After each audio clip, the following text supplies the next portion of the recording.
ITR का date नजदीक आ गया है, कहीं आप भी भूल तो नहीं गए हैं ये प्रोटेस्ट का डिस्कशन के चक्कर में। हाँ, आज 29 तारीख है, 31 लास्ट डेट है। कहीं ये डिस्कशन के चक्कर में क्या सही है क्या गलत है, पेनल्टी ना लग जाए आपकी।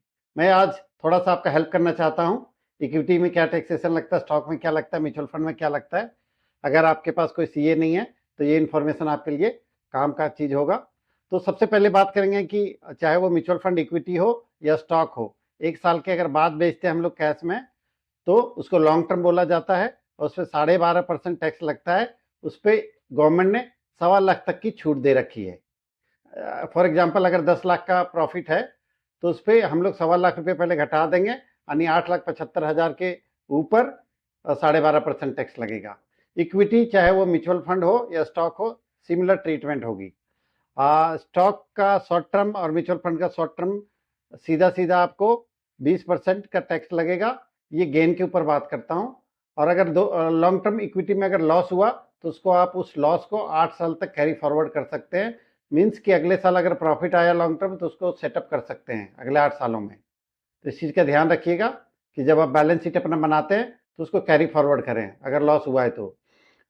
उसी तरह अगर स्टॉक और म्यूचुअल फंड शॉर्ट टर्म में अगर आपका लॉस हुआ है तो उसको भी आप 8 साल तक कैरी फॉरवर्ड कर सकते हैं और जो गेन होगा शॉर्ट टर्म में उसके अगेंस्ट में आप एडजस्ट कर सकते हैं।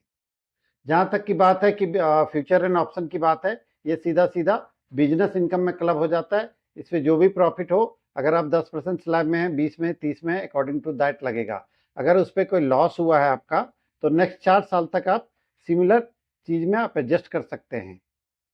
तो बहुत सारे लोग पिछले वीडियो में जो हमने डाला था ग्रोवाइड पे, उस पर ये डिस्कशन पूछ रहे थे कि हमें लॉन्ग टर्म ये टैक्स भरने के लिए हमें कौन सी ओल्ड टैक्स रेजिम या न्यू टैक्स रेजिम फॉलो करनी चाहिए। अगर आपने इन्वेस्टमेंट कर रखा है as per the government requirement, जैसे 80CCC 80C जिसको बोलते हैं, 80D हो गया, तो अगर पूरी तरह से अगर एनपीएस वगैरह इन्वेस्ट कर रखे तो आप ओल्ड टैक्स रेजिम भी कर सकते हैं, या नहीं अगर कर रखे तो सीधा सीधा न्यू टैक्स रेजिम फॉलो कीजिए। उस पर कोई चीज़ आपको देने की जरूरत नहीं है।